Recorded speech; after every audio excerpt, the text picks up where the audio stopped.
looking at the dynamics or looking at the mathematical model, dynamics means the expression of the system, meaning the mathematical model of the system, you would be able to understand whether it is static or dynamic. So that is a more sort of scientific approach, in the sense that you do not need to excite the system. From the model itself, you will be able to say whether the system is static or dynamic if you are able to write down the equations. So in a static system may be described by algebraic equations, right? So algebraic equations means what?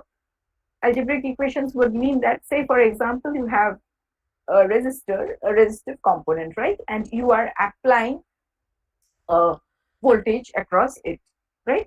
So the current is going to be governed by V equal to IR, right? And that means I equal to V by R.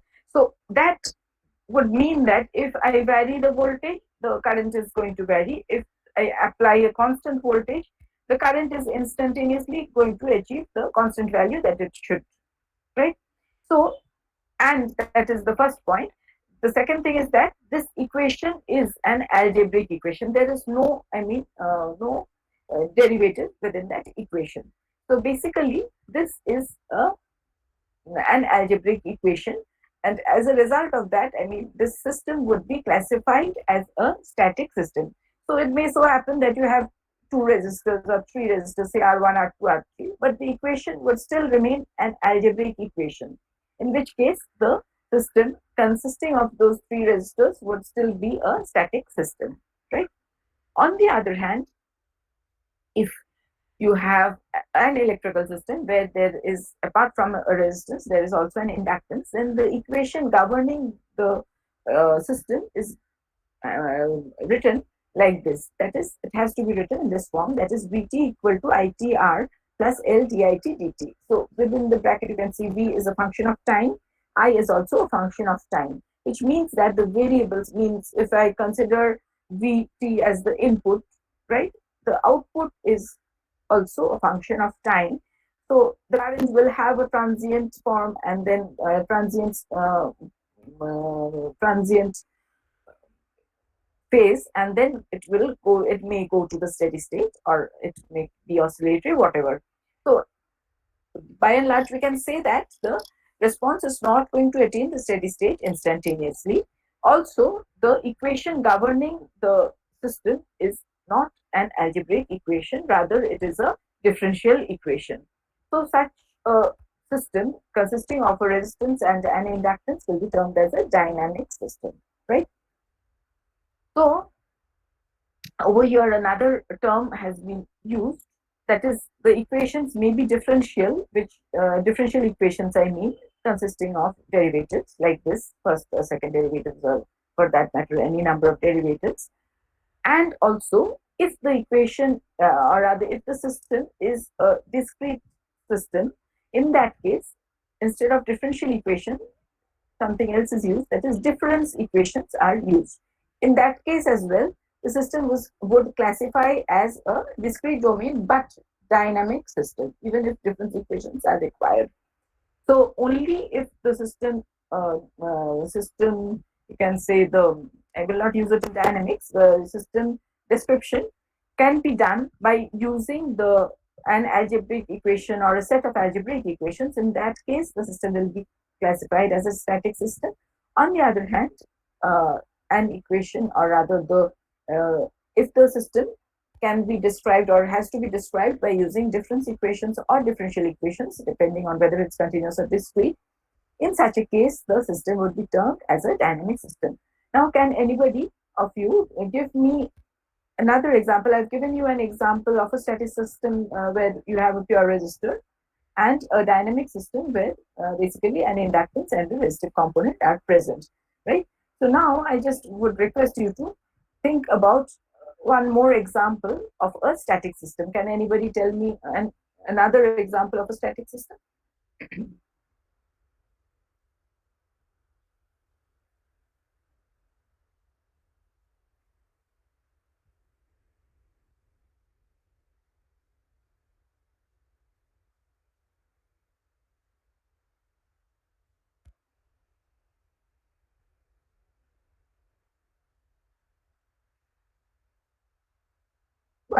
sorry, one more static system, say either from the electrical domain or from the mechanical domain, anything. I mean, things that you are familiar with.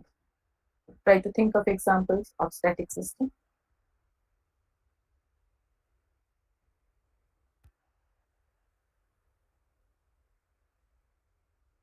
No?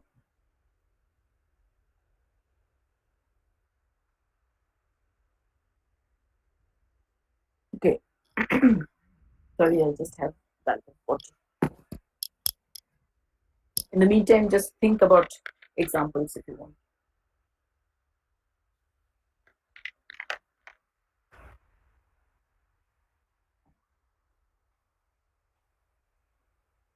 Yes, anybody?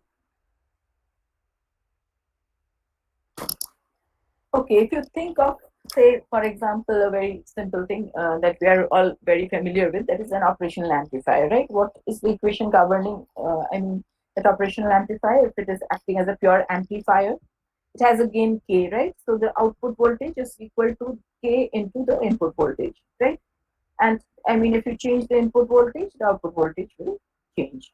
We are assuming over here that it does not have any saturation, etc., etc. So basically, VO is equal to K into VI, input voltage, right? So that would be an example of a static system, right? Similarly, I mean, from the mechanical domain, you could be thinking of many examples. Now, as far as dynamic systems are concerned, of course, dynamic systems meaning if you have resistance, inductance, capacitance, that is a dynamic system. With logic gates. Well, logic gates, you can say, but yes, I mean, it would, yes, I mean, you can have the output as either 0 or 1, fine, Boolean in nature, but yes, you could say that they are static. Yes. Though internally, I mean, the electronics involved, if you look into it, it's going to be different. But I mean, as far as the output input relations are concerned, if you apply an input, instantaneously you get the output. So, yes, I mean, you could say that it is a static system. Anybody else said something? RLC circuit, follow RLC circuit. Do you mean RLC is a static system or a dynamic system? Which example are I you would say giving? dynamic system. Dynamic system, yeah. Because you would be having to use a differential equation to write its mathematical model, right?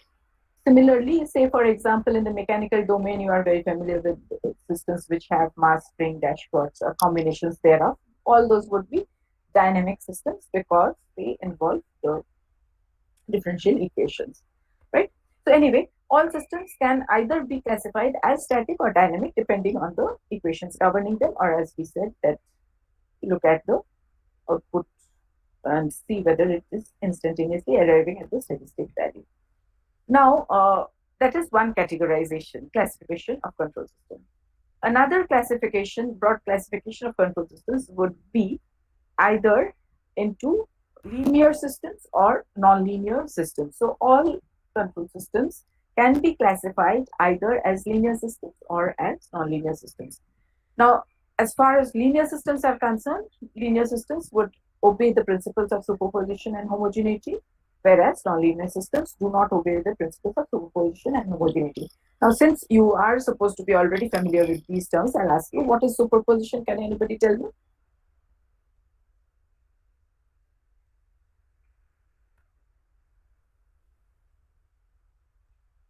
What is the principle of superposition?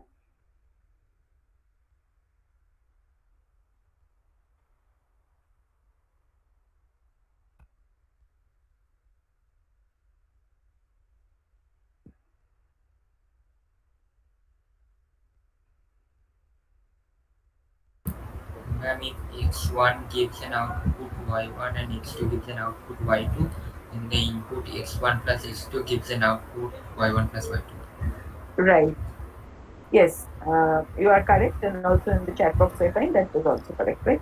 So basically, the principle of superposition would be holding for a linear system.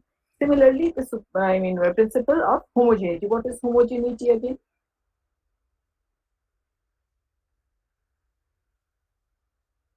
X1 gives an output y1 and kx1 gives an output ky2. Right. So basically, yes, that is also correct, right? So for systems which obey the principles, both the principles of superposition and homogeneity, they would be classified as linear systems, right? So here now on the left hand side, you see a diagram or a plot of the output to the input for a particular system, for a general system, right? So now if the output to input characteristic is plotted and it is seen to be a linear one, meaning it is a straight line passing through the origin, in such a case, the system is a linear one. Or I mean, I would want to frame it the other way around. If you plot the output to input characteristic for a particular system and see that the characteristic is a straight line passing through the origin, such a system would be a linear system, right? Now, note here, first of all, that the proper units have to be used for output and input as well. So maybe, for example, you have the output as a current, input as a voltage, whatever. That is one thing. And also another thing I should be mentioning over here, because sometimes after, say, uh, I mean, you've gone through this entire thing, entire course. Sometimes you tend to confuse this characteristic with other things. I'll tell you with what. Say, if you have, I mean, this particular characteristic is, you see, on the this axis, you have vertical axis, you find that it is the output, whereas the horizontal axis is the input. It is not a plot of the output versus the time. No, it is not the time response or the I mean, for that matter, any signal which is plotted against time. That is a different thing, right? So do not confuse this characteristic with, say, for example, a ramp input, where it is going to look like a straight line, but over there, the axes are totally different, meaning that that is, I mean, plotted as the value of the signal versus time. But this is not that, right? This is basically a plot of the output against the input. So now over here you find that this characteristic should be a straight line which is passing through the origin. In such a case only the principle of superposition will be holding. Say, for example, if you apply, say, an input which is x1, you will get y1, say, and if you apply some input which is over here y2, sorry, x2, you will get y2. So if you, I mean, apply a summation of those two signals, you would be expecting that the output would be also a summation of the individual outputs. Similarly, the principle of homogeneity, meaning if you have a certain input and you get an output, and if that input is multiplied by, say, for example, a factor of 2 or 3 or whatever, a factor of k, then the output also correspondingly would be multiplied by a factor of k. So, in such a straight line characteristic which passes to the origin, only in such a case, the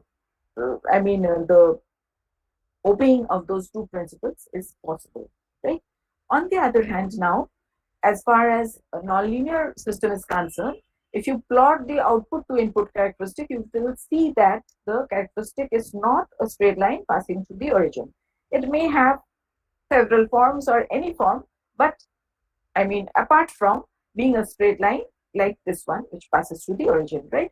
So, as an example, or as examples of nonlinear components, we have put over here number one, a saturation. Number two, a hysteresis. Now, you are, of course, familiar with both of these in different contexts. You have done these, I believe. So, as far as the saturation is concerned, let us look at this first. Say, for example, over here, again, I'll repeat that this X is the input which is being applied and Y is the output which you are getting, right?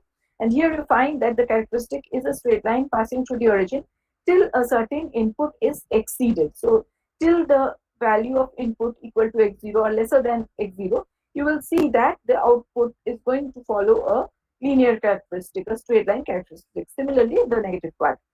On the other hand, say for example, if my input exceeds x0 and comes, say, somewhere over here, so what will happen?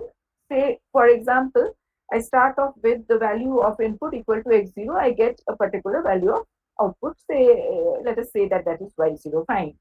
Now, if I increase the x0 and give the input as this much, which is greater than x0, I still would find that my output is equal to y0, which it was earlier when I gave x0 as the input. So what has happened? An increase in your input has not increased the output proportionately. Naturally, this is a nonlinear component that I have plotted over here, right? So this characteristic, which is a saturation characteristic, you would find that the principles of superposition and homogeneity would not be holding good, right? Similarly, of course, over here, I mean, output and input are the two axes. I'm repeating this several times because sometimes some of you, I mean, tend to get confused later on. I mean, when you are, going through the classification, maybe you will understand and also, uh, I mean, sort of categorize properly. But later on, sometimes, I mean, confusions do arise. So you would have to look at the output to input characteristic for categorizing under either linear or non-linear. Now, another example of a nonlinear component is given over here, which is a hysteresis loop, which again you are familiar with, right? So here you see that this is the force and this is the extension. Extension is the input, meaning that if you are stretching something, extending it, then the force, which is being generated is actually being plotted over here. Now you can see it's, though it's small, you can see that during, this is written as loading and this is written as unloading. So during the loading, the characteristic that is followed is this one, whereas during the unloading, the characteristic which is followed is this one, which makes it a hysteresis loop, right? So one thing that you can see over here as well is that the characteristic is not a straight line passing through the origin, as a result of which, basically, I mean, say for example, in the initial portion, increase in the input is not going to increase your output by that extent. Whereas if I say, for example, come over here, I find that a small increase in the, or rather, if I increase the input on this side by a particular amount, if I increase it over here by that amount, the increase in the output is going to be much greater, because there is a sharp, the your slope has become much larger compared to what it was over here. So basically it is a nonlinear characteristic that you see. Now I have mentioned the word nonlinear characteristic because, I mean, it may be that a single component which is having a nonlinear characteristic is present in your system. So one thing that I should be mentioning is that for a system to be called linear, the all the components which are present in the system overall should be linear, which makes the system by itself linear. It is going to have a characteristic given by this straight line passing through the origin.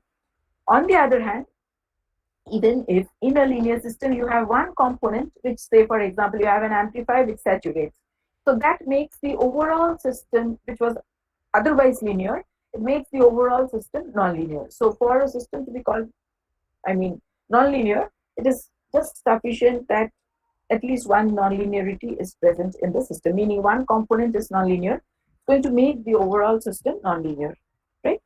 So that is basically the difference between a linear system and a nonlinear system. Any other example that you can think of in nonlinear components that you have studied? Characteristics where you have seen that the characteristic is nonlinear and meaning, IP characteristics. yes, right. So basically over there as well, you find that it is not going to be following the principles of superposition and homogeneity, meaning it's not going to be a straight line passing through the origin. Similarly, if you have a dead zone in some component, it's going to, it is going to be considered as a nonlinearity. There are lots of other examples that you would be able to think of. You can, is it possible, non-linear on their own, but I didn't get the rest of it. He's asking that. Okay, I'll read that out for everybody. Shorjo is asking, is it possible for a system to be consisting of components that are non-linear on their own, but combined to form a net system that is linear? No, it is not. It's not possible. Even if one component is non-linear, it's going to make the overall system linear. Right. Sorry, overall system non-linear.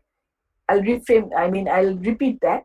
I think there was a slip of tongue when I said it. Even if one component is non-linear, it makes the overall system non-linear, right?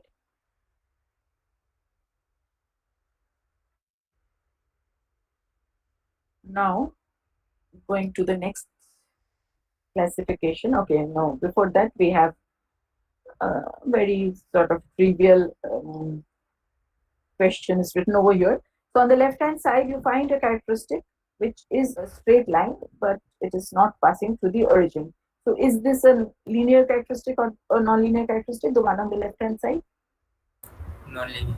Non-linear, right? Because you will see easily that your principles of superposition homogeneity will not be holding good if you look at this. Similarly, now the right hand side one, is it a linear one or a non-linear one? It is a straight line, but is it linear? Non-linear. Non-linear, obviously, right? So, and you can see what is it, grades and hours of TV wash, whatever. You can see that basically it is a uh, it's decreasing like this, so it is a straight line. However, if you, analyze it, you will see that basically it is going to not hold, or rather not follow the principles of superposition and nonlinearity, superposition and homogeneity, sorry, which makes it a nonlinear one, right?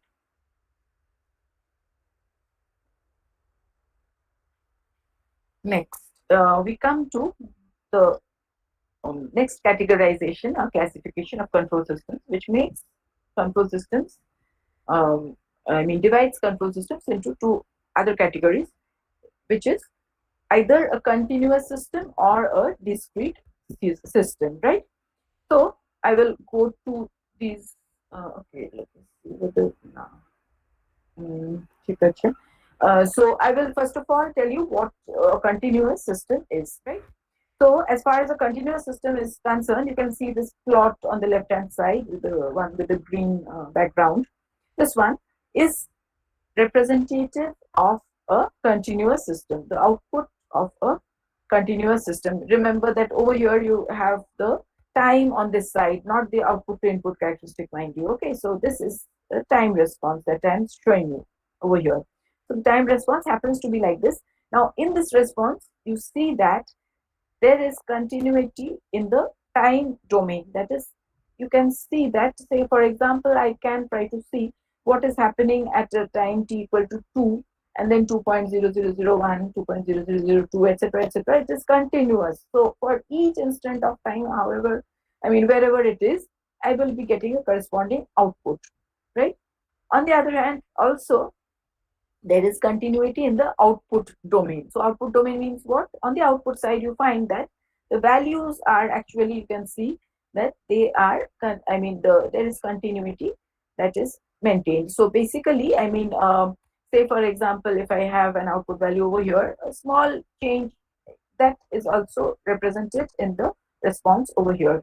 Of course, it goes beyond saying that the plot that I'm showing you over here has been plotted by using a computer which has actually discretized, calculated the thing in a discretized fashion and then changed it, converted it into a continuous domain. But whatever, as far as this plot is concerned, you can see that the output domain as well as the time domain are both continuous in nature, meaning that corresponding to each instant of time, I will be getting an output, and I will also be getting, any value of output is possible, right?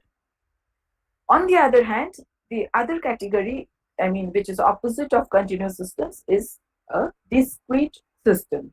Now, as far as discrete systems are concerned, discrete systems have been classified into two further categories depending on the domain which is discretized. I'll just go to the next slide, which is a slightly zoomed version of this.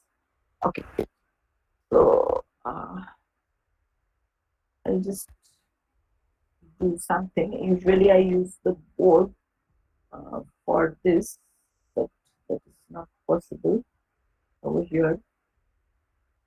I'll just put in small stars somewhere. Let me see.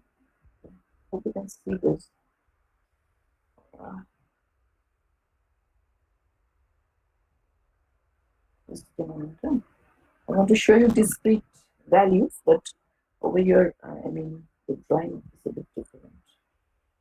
Usually show this on the board. It's easier for me, but I try to put in some markers so that I can explain to you.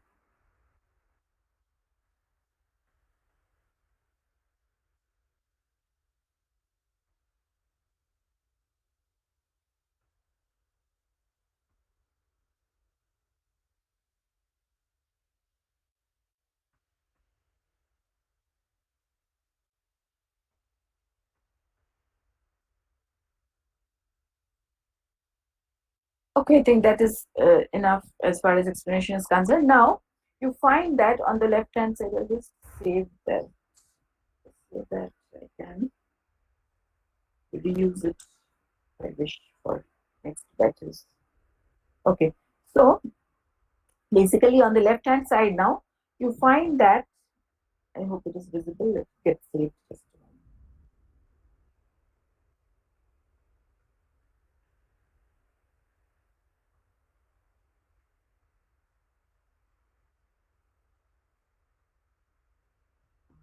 Right. So on the left hand side now, you find a diagram which is the output versus time again that has been plotted with proper units on both sides. Okay, let us assume that the time is in seconds, so that the units mentioned. Now, in this particular output response, output to time response, you find that I've put markers by using these stars at the values that I wish to see. Now, here, basically, what is being expressed by this diagram is that the diagram is just um just a moment, putting something.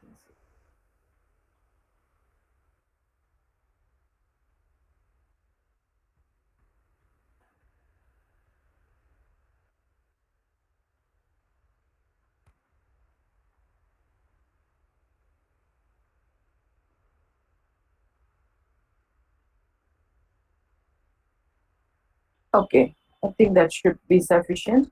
So now over here on the time side, you find that basically for t equal to 0, okay, the output is 0. It starts from there. The first marker I forgot to put. Okay, so it's slightly displaced, but you can understand. So that is the value for t equal to 0. Fine. Now it starts from there, no problem. It may have started from elsewhere as well. For my example is starting from, for t equal to 0, the value is 0. Now, for time corresponding to capital T, I have a value of the output. For time corresponding to twice of capital T, that is capital T is my sampling time. So 2t, I have a value represented by my star, right? Then corresponding to 3t, I have not written, but I'm saying it verbally. For 3t, I have this value. For 4t, I have this value. For 5t, I have this value, etc., etc. So basically, the output is available only at the discrete instance, which are 0t, 2t, 3t, 4t, 5t, but the output is not available for other instance, namely that you can, of course, my plot was, I mean, previously drawn in a continuous way, but as far as the stars are concerned, you can see that, say, for example, if I look between 2t and 3t, what would have been 3t, there is no corresponding output, there is no star in this range. So it means that basically I will not be able to get the value of the output at any time between 2t and 3t. Exactly at 2t, I have a value. Exactly at 3t, I have a value. Similarly, exactly at 4t, I have a value. But for other instance, or during the interval between 3t and 4t, between 4t and 5t, I do not have a corresponding output, right? So such a system is called a sampled data system, right? So in sample data system, discretization occurs along the time domain. So when I say that, I mean that the output could be having any value, meaning that, say, for example, at t, I have the value 2.33997, fine. And at 2t, I have, say, for example, 3.112, right? So, I mean, you can see that output, any value of the output is possible, but I will not be able to get the output at the intermediate interval. In the intermediate interval, no output is available. Okay, so in such a case, because the discretization is along the time domain, such systems are called sample data systems. They are a subcategory of discrete systems. Okay, so it's not a continuous system, it is a discrete system, but the discretization is along the time domain, right? So I will be able to get outputs at discrete instance only, but not in the intermediate intervals, right? On the other hand, the other categorization of discrete systems is basically called digital systems. Again, something you are familiar with in different contexts, of course. So in digital systems, the discretization occurs along what we call the output domain or the event domain. So over there in this, I mean, digital systems, I would be finding that the output can either be, you can see an example over here, pump on, pump off, and maybe a pause state. So I mean, there are only three possibilities for this particular, sorry, the system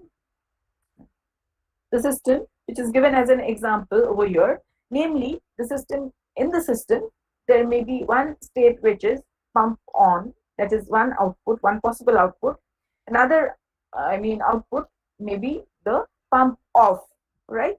And maybe a third one which is a pause, right?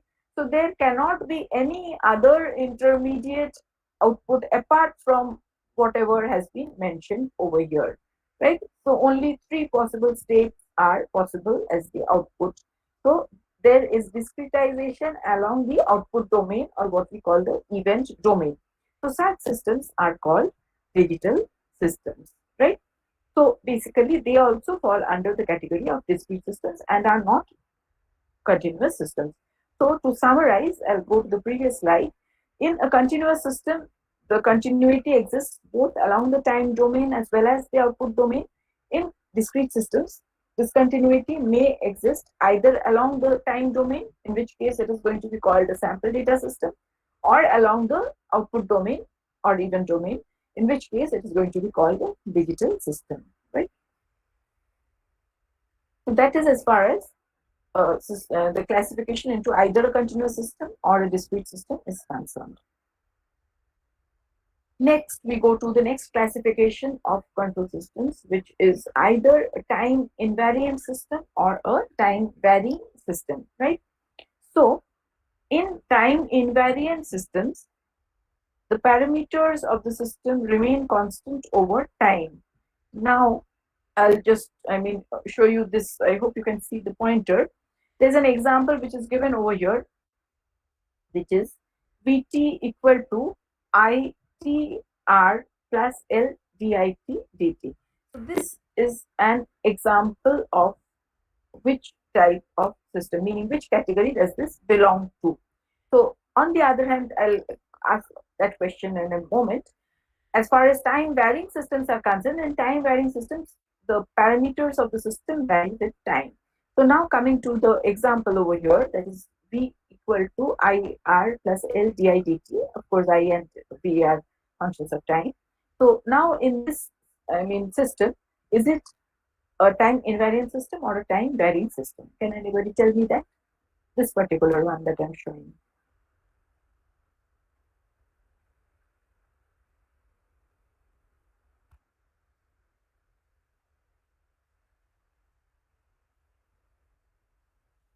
time invariant system. Why? ওটা হচ্ছে positive time or negative time আমি যদি shift করি তাহলে রেসপন্সটা ma'am ওই অনুসারে shift করছে। Kintu basically, I mean, what we have said is the parameters you have to look into, right? এখানে কোনগুলো parameter? R and L will not change with time here, so Exactly, right. So basically, the parameters of the system, that is R and L, you have to look at, right? So over here in this particular equation, you find that R is not a function of time, L is also not a function of time, and that means that the parameters of the system are not functions of time, which makes it a time invariant system. Your, I mean, all your answers were correct, but I mean, I wanted it from the point of view of parameter variation or not. On the other hand, this system that I've shown, which has an equation Vt equal to It into Rt plus Lt into dit dt. This one, you find that both R and L are expressed as functions of time, meaning that they are time dependent on time, means that they are time varying parameters. So this example is going to fall under the category of time varying systems. So basically, I mean, sometimes what happens is that common mistakes I'm pointing out.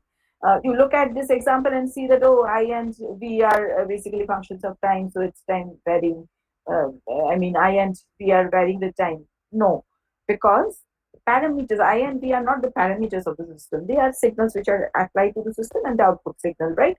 On the other hand, you have to look at the parameters which are R and L in this particular system. And in any system, if the equation is given to you, you have to have a look at the parameters. You have to first of all identify which are the parameters, then see whether they are functions of time or whether they are constant. If they are constant, it means that actually it is time invariant and the system is a time invariant system. On the other hand, if the parameters are functions of time, it means that they may vary with time, the parameters I mean, and which means that such systems would be categorized as time varying systems. Okay, so that is as far as time varying and time invariant systems are concerned.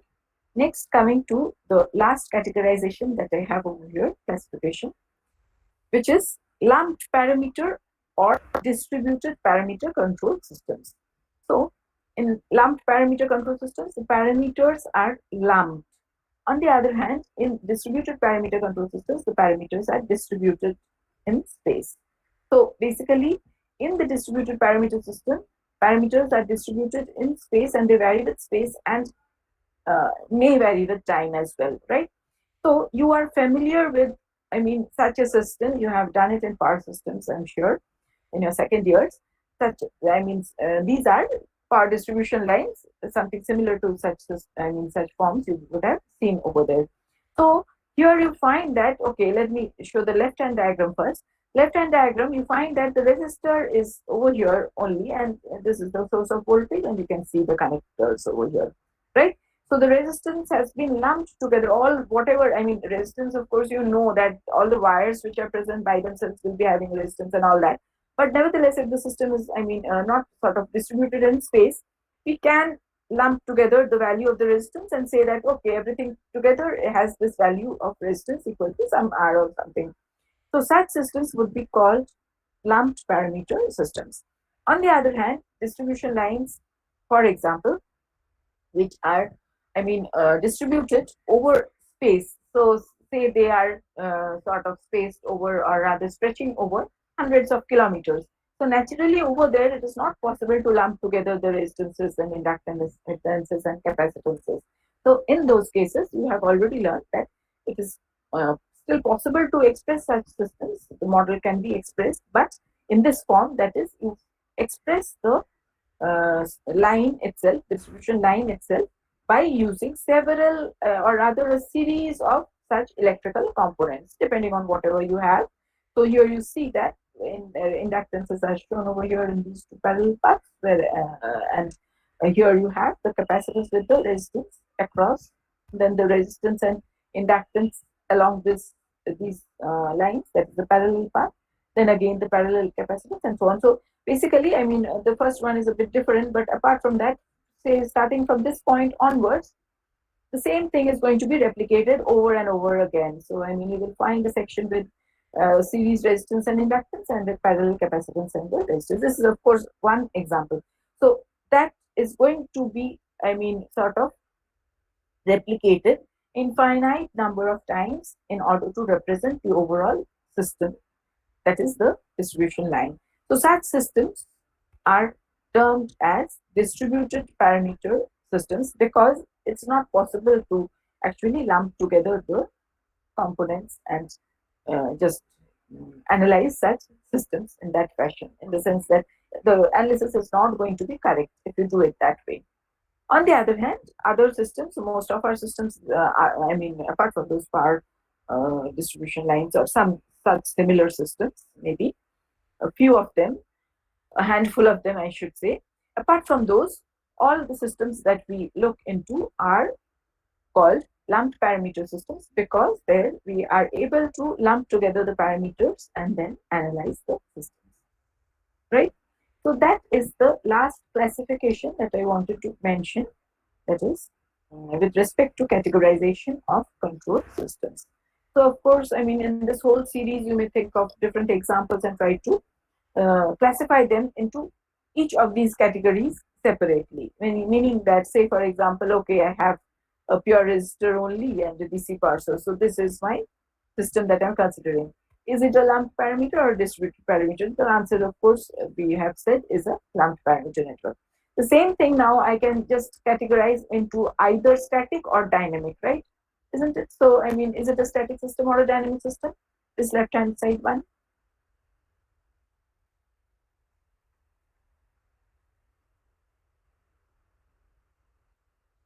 Static.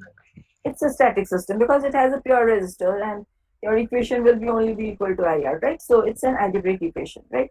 Similarly, whether it's a continuous or a discrete system, etc., etc. So all those, I mean, any example that you encounter, you can categorize, classify it into any of these categories depending on which criterion you are looking at, right? So basically, mm, each of these is self-sufficient, meaning the system may be either continuous or discrete. It may be either linear or non-linear, either lumped or distributed parameter, etc. Right? So that is what I wanted to say. So the next thing that I have at hand is steady state error and error constants. But now, I mean, do you have a class after this today as well?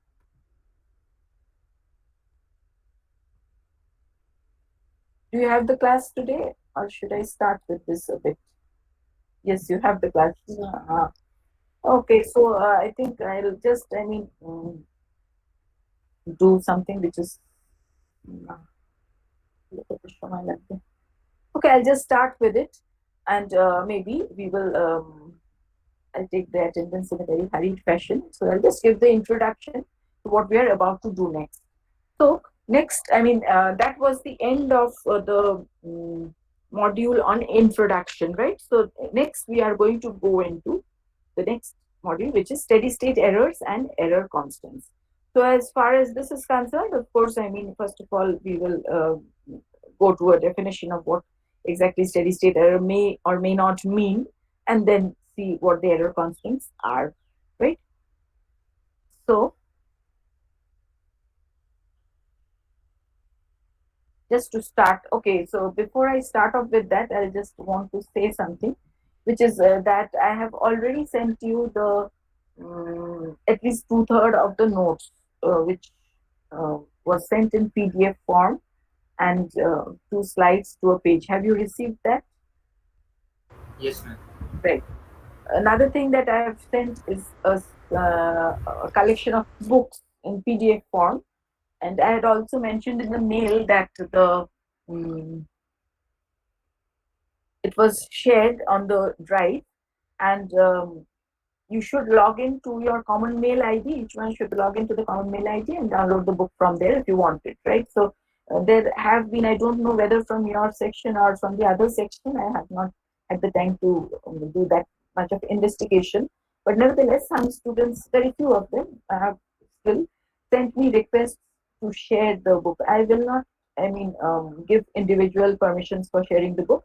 Those of you, if anybody in this section has sent the request, please log into the mail and your common mail, and from there you can download and then you get it, right? So I will not be giving you permission for downloading to your mail ID, because simply because in that case I would have to give permissions for all those 6 or 8 books that I've shared to each and every of those 120 students. So you can multiply and see how many permissions I would have to give. So it's not practical. So please, in case you have sent a request, please, log in to the mail ID and then you get it from there. So I'll just give a slight overview of this, and then I'll take the attendance because I have to leave you. So now steady state error is what we are going to do next. Steady state error is a measure of the system accuracy. So when I say system accuracy, I mean how much or how far or to what extent the output follows the input, right? So say for example, if I apply an input which is this blue one, okay, I think I have a zoomed version of this on the next slide, yes. So the left hand side diagram over there, you can see the blue one is the input which is being applied to a particular system. So you can see what is the nature of the input. It is a step input, right? So at instant equal to 0, it changes from 0 to 1, and thereafter it remains at 1. So that is a step input. And then in this particular case, you find that it has unity amplitude. So 1 is the amplitude. Fine. Now, on the same plot, you find there is a general sort of response which has been plotted, and it is also seen that the response has a transient portion where you see the ups and downs, meaning the overshoots and undershoots, if I say it in proper language. And then finally, it goes to a constant value, which is basically known as the steady state value, because in this portion, the difference with the input remains constant. So basically, if this was the input and this is the output, you would find that after a point in time, there will be no further changes in this output or response. Changes with respect to what? Changes with respect to the difference with the input. So this portion or this amount is known as the steady state error of the response, right? So basically, uh, the left hand side, you find that the steady state error actually it's shifted a bit to the left, but nevertheless, I would have preferred to put that arrow over here. So after this point, say for example, something around 9 seconds or something, you will find that there will be no further change. Change with respect to what? Change with respect to the difference with the input. And so this portion is called the steady state error for this particular response. On the other hand, on the right hand side as well, I have another input and output pair in which you find that the blue one is an input, and you can see that you are familiar with this. I mean, the term used for this is what? The ramp input, because you find this is the input versus time, right? So it follows, it's a constant with a slope, like constant means it has a constant slope. I mean, sorry, it's not constant, but constant slope. So basically, this blue one is a ramp input that I'm showing, which has been applied to some system, some dynamic system, and the response is shown over here in the pink part, right? The magenta one is the response of a particular general system, let us say. So now in this response, we find that initially there is a difference in, I mean, rather the difference with the input is varying, right? You can see that this portion there is up and down, not only up and down with respect to the fact that it would have been a ramp, but I mean the the difference, or the difference means the distance with the input is changing over here in this portion, as well as over here it has almost merged. Again, the difference has increased. So let us say, for example, over here, for time t equal to 9 seconds or something, after that you find that the difference with the with the input, difference of the output with the input remains constant. So the output is still varying. Varying means that it is following the ramp, but it is closely following the ramp, meaning that the difference with the ramp signal, that is the input signal, remains constant. So this portion as well is termed as the steady state. So it is not that a response has to reach a constant value, in which case I can see the steady state error. In such systems as well, the concept of steady state error holds, because here as well you find that there is a constant difference with the input signal, and that is going to continue till t equal to infinity. It's not going to change. So here as well, we use the term steady state error. So apparently, I mean, the response has not reached a constant value as such, right? So that is, I mean, with respect to the steady state error. So I will cover the rest of it later, because it will need some explanation. So right now I'll stop over here because I have to leave you. Otherwise, I would have preferred to continue. But let me stop the recording first and then stop the presentation. I'll take your attendance before leaving you. So stop presenting.